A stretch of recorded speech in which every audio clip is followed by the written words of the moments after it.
Sering memaksa atau menekan pengidap ADHD dengan keras agar mereka lebih disiplin?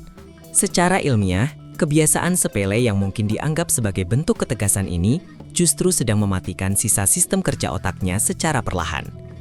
Banyak orang tua, pendidik, atau pasangan yang beranggapan bahwa dengan memberikan tekanan mental bertubi-tubi, seorang pengidap ADHD akan tersadar dan mulai bergerak. Namun, tahukah Anda bahwa pendekatan agresif semacam ini justru menjadi bumerang mematikan bagi struktur neurologis mereka? Berdasarkan penjelasan medis, mari kita bedah secara ilmiah apa yang sebenarnya terjadi di dalam anatomi otak mereka ketika tekanan keras tersebut diberikan bertubi-tubi. Sebelum mengevaluasi efek buruk dari tekanan luar, kita harus memahami anatomi dasar dari otak pengidap ADHD. Menurut edukasi kesehatan neurologi, Attention Deficit Hyperactivity Disorder bukanlah sekadar penyakit kemalasan, melainkan sebuah kondisi defisit fungsional dan kimiawi yang nyata, khususnya pada bagian korteks prefrontal. Area depan otak ini merupakan pusat komando eksekutif tubuh yang bertanggung jawab atas inisiasi tugas, perencanaan, dan regulasi tindakan. Pada individu tanpa ADHD, area ini dialiri oleh dopamin yang memadai.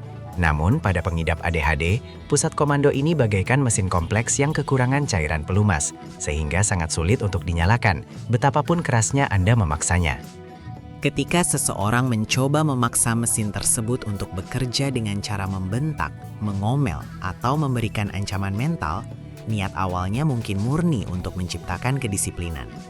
Namun secara biologis, organ tubuh pengidap ADHD meresponsnya sebagai sebuah ancaman bahaya yang ekstrim. Sistem saraf simpatik mereka secara otomatis langsung mengambil alih kendali kesadaran. Mereka tidak memproses omelan itu sebagai instruksi untuk menjadi individu yang lebih baik, melainkan sebagai serangan predator buas. Alih-alih merangsang pusat motivasi, tekanan dari luar justru memicu respons melawan atau lari yang sering kita sebut sebagai mekanisme fight or flight, dan ini merusak proses kognitif mereka. Begitu sinjal ancaman verbal tersebut diterima oleh amigdala di dalam otak, kelenjar adrenal yang berdiam di atas ginjal akan langsung melepaskan hormon stres dalam jumlah yang sangat masif. Utamanya adalah kortisol dan adrenalin. Berdasarkan penjelasan medis, lonjakan kortisol akut ini menyebar ke seluruh aliran darah dengan kecepatan tinggi. Pada tingkat seluler mikroskopis, kita dapat melihat bagaimana badai kortisol membanjiri reseptor saraf. Dalam kondisi bahaya fisik, hormon ini penting untuk menyelamatkan nyawa. Namun, saat dipicu hanya oleh tekanan rutinitas harian, banjir kortisol ini justru berubah wujud menjadi racun biologis bagi fungsi kognitif tingkat tinggi. Lonjakan kortisol yang ekstrem ini menyebabkan satu efek yang paling destruktif bagi pengidap ADHD. Hormon kortisol secara efektif memutus aliran listrik saraf yang menuju ke korteks prefrontal. Secara fisiologis, tubuh mendeteksi situasi darurat, di mana manusia dianggap tidak perlu berpikir logis atau menyusun strategi. Manusia hanya perlu bereaksi insting. Akibatnya, darah dan cadangan energi seketika ditarik mundur dari otak bagian depan. Bagi pengidap ADHD yang sedari awal sudah memiliki korteks prefrontal yang lemah, serangan kortisol ini ibarat mematikan saklar listrik utama di dalam gedung yang gelap gulita. Kemampuan kognitif mereka untuk memproses instruksi benar-benar lumpuh seketika.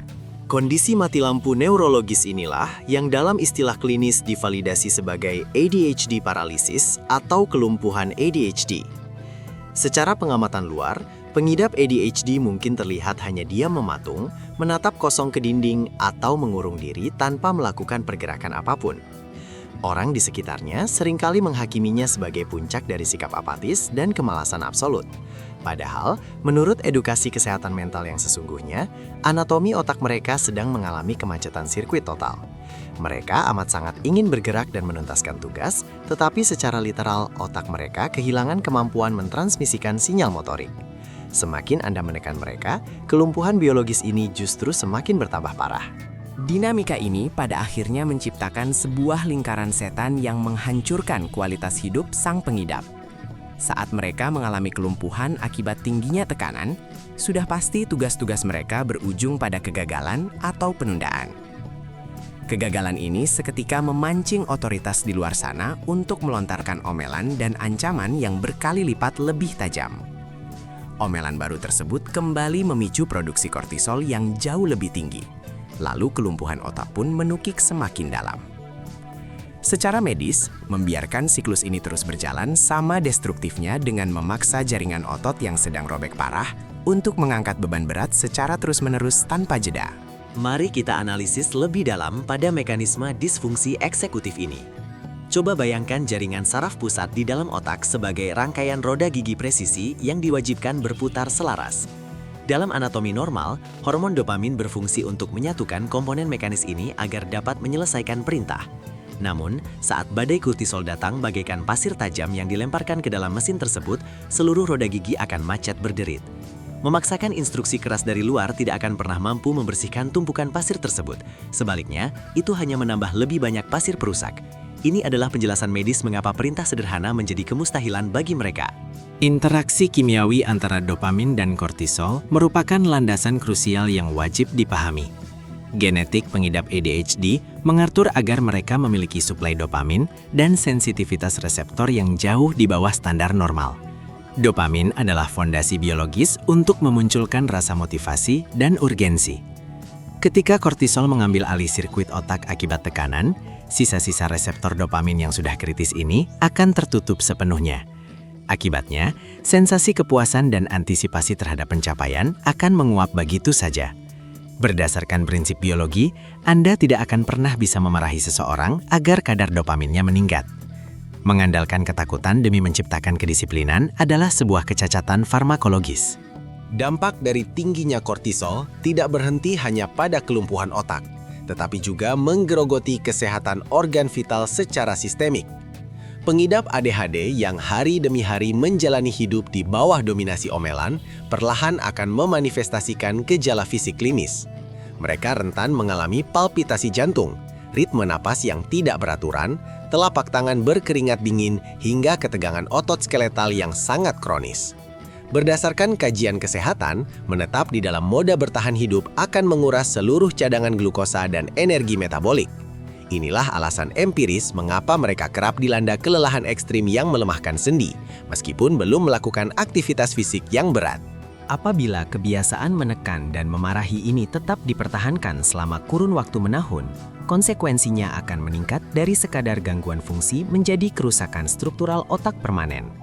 Menurut berbagai literatur edukasi kesehatan saraf, stres neurotoksik kronis akibat paparan kortisol tanpa henti mampu memicu atrofi atau penyusutan volume secara fisik pada area hipokampus otak. Artinya, tekanan keras Anda tidak pernah mendidik mereka. Sebaliknya, tekanan tersebut perlahan-lahan mengikis ukuran otak mereka. Tanpa intervensi lingkungan yang tepat, kapasitas penyimpanan memori, pengolahan memori jangka pendek, dan kestabilan emosional mereka dipastikan akan mengalami degradasi yang tidak bisa dikembalikan seperti semula.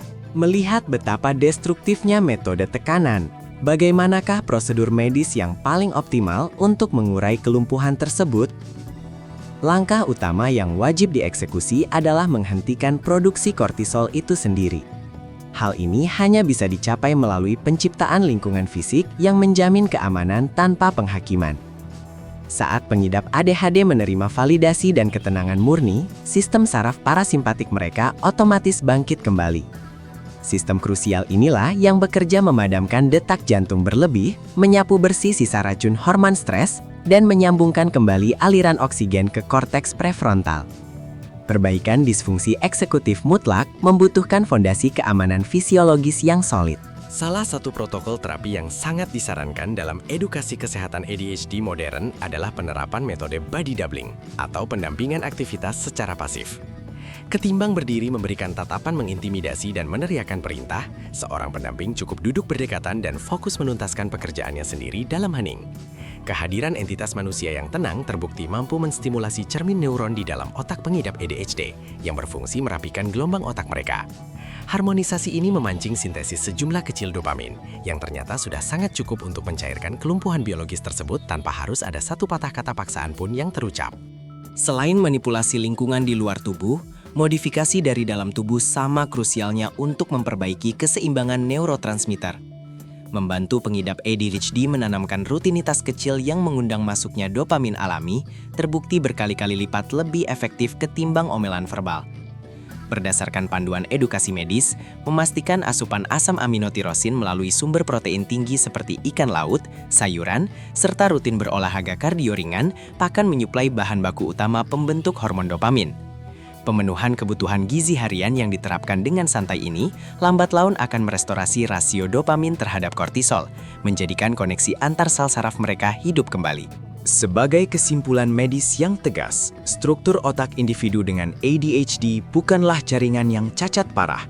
Mereka semata-mata membutuhkan metode pengoperasian kimiawi yang berbeda. Menekan mereka secara kejam tidak akan mendatangkan kedisiplinan yang Anda dambakan. Hal itu hanyalah proses penyuntikan racun kortisol yang secara biologis menghentikan seluruh kapabilitas eksekutifnya. Menurut literatur kesehatan mental, empati mendalam, ruang gerak bebas stres, dan kesabaran presisi adalah bentuk obat perangsang paling mutakhir yang tersedia. Mari kembalikan fungsionalitas otak mereka melalui pendekatan kelembutan fisiologis, dan berhentilah memadamkan percikan potensi mereka melalui paksaan yang mendegradasi secara medis.